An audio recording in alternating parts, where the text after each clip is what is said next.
dengan NIM 1011422 dari kelas E. Istilah pengertian tata hukum dan sejarah tata hukum Indonesia. Istilah pengertian hukum Indonesia (PHI) adalah kepanjangan kata dari pengantar hukum Indonesia. Ada 3 kata dalam istilah ini, yakni pengantar, hukum, dan Indonesia. Pengantar hukum Indonesia dapat dimaknai sebagai memperkenalkan secara umum atau secara garis besar tentang hukum di Indonesia. Pengertian tata hukum Indonesia. Kata tata hukum adalah terjemah dari kata Richard Orde, bahasa Belanda yang berarti memberikan tempat yang sebenarnya kepada hukum. Tata hukum itu dapat diartikan sebagai suatu susunan hukum yang memberikan tempat sebenarnya pada aturan-aturan hukum itu untuk terciptanya ketertiban di dalam masyarakat. Hubungan pengantar ilmu hukum dengan pengantar hukum Indonesia. PIH membahas atau mempelajari dasar-dasar dari ilmu hukum umum atau berlaku secara universal, misalnya mengenai pengertian-pengertian, konsep-konsep dasar dan teori hukum, serta sejarah terbentuknya hukum dan lembaga-lembaga hukum dari sudut pandang falsafah kemasyarakatan.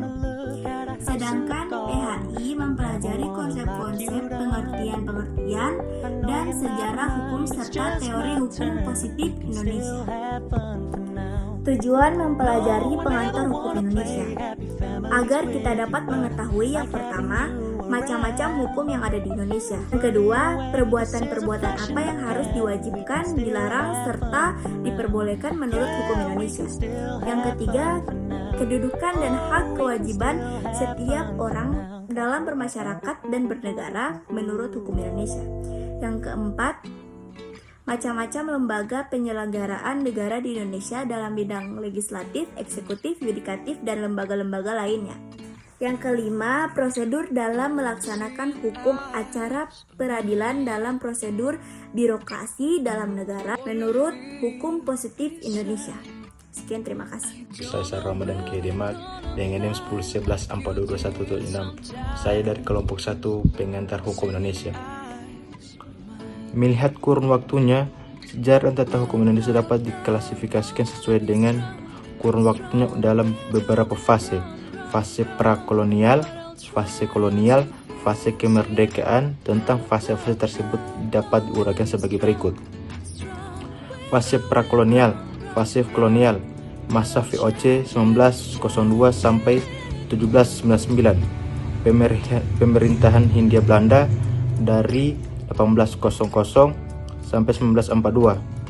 Masa Besliuten Regerens dari 1814 sampai 1855.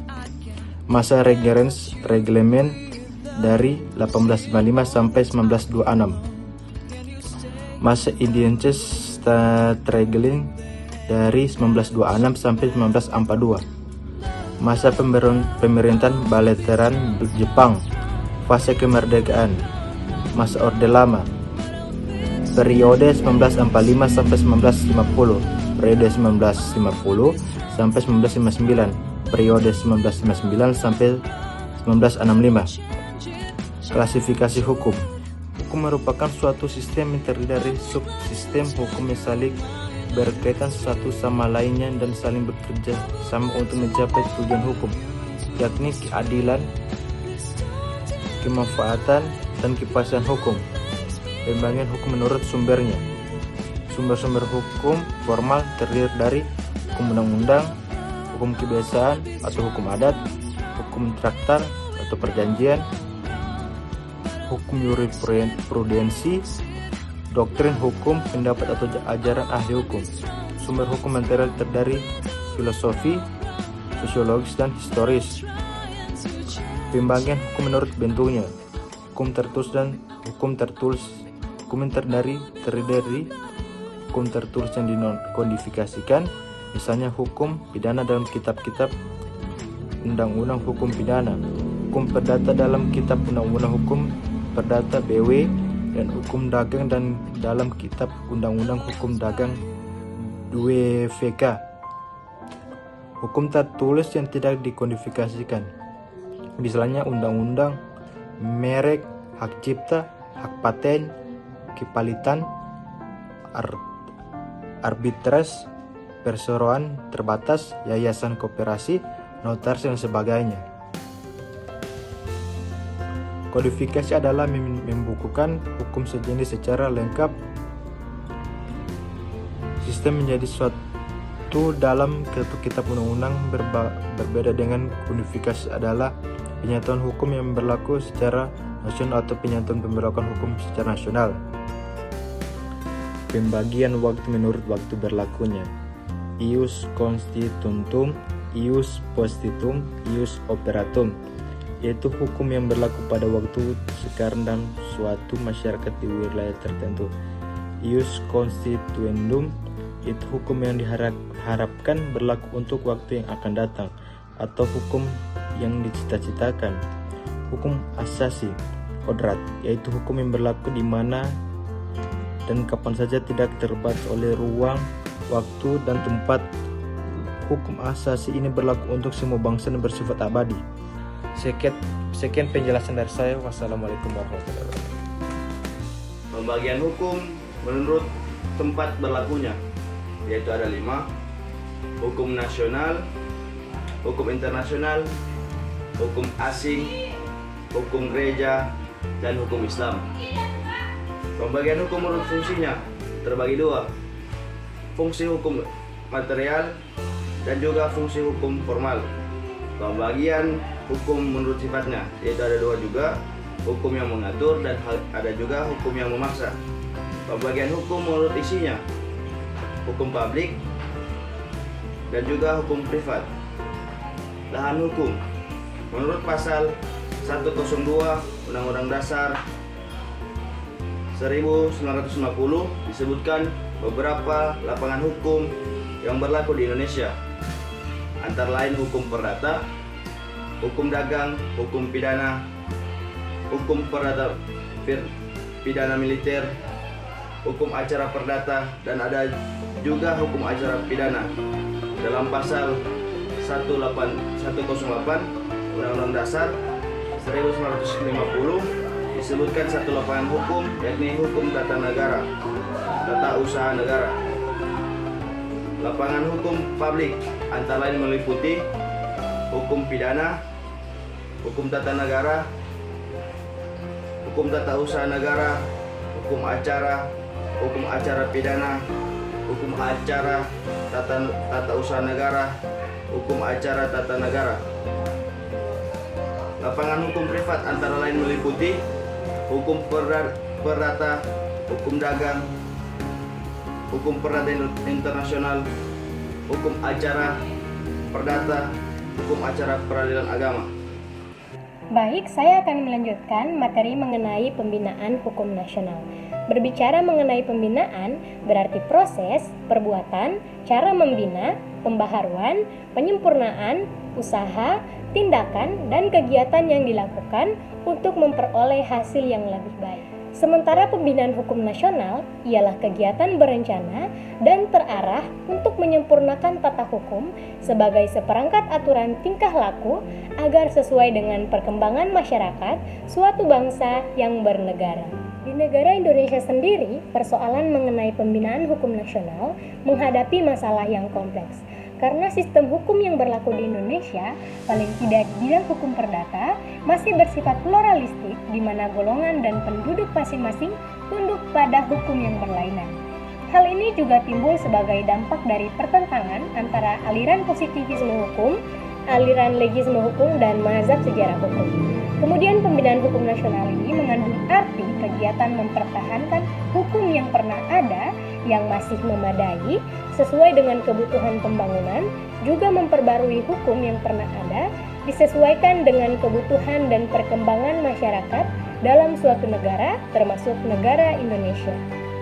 Kemudian akan saya lanjutkan dengan materi yang berikut, yaitu mengenai sumber-sumber hukum. Di mana di sini sumber hukum ialah asal mulanya hukum. Segala sesuatu yang dapat menimbulkan aturan-aturan hukum sehingga mempunyai kekuatan yang mengikat. Yang dimaksud segala sesuatu di sini adalah faktor yang mempengaruhi terhadap timbulnya hukum. Dari mana hukum ditemukan atau dari mana berasalnya isi norma hukum. Sumber hukum pada hakikatnya dapat dibedakan menjadi dua, yakni yang pertama adalah sumber hukum material dan yang kedua adalah sumber hukum formal. Sumber hukum material adalah faktor-faktor yang menentukan kaidah hukum, tempat dari mana berasalnya isi hukum, atau faktor-faktor yang menentukan isi hukum yang berlaku.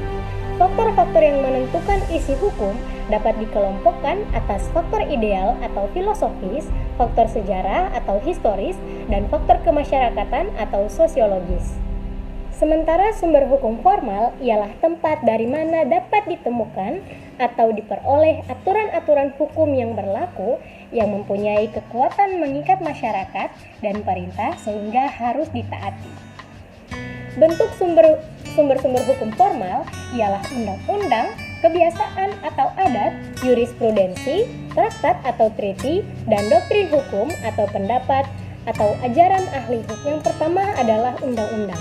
Undang-undang secara umum dapat dibedakan dalam dua pengertian, yakni undang-undang dalam arti material adalah setiap keputusan atau peraturan yang dibuat oleh pemerintah atau penguasa yang berwenang yang isinya mengikat secara umum atau setiap keputusan atau ketetapan.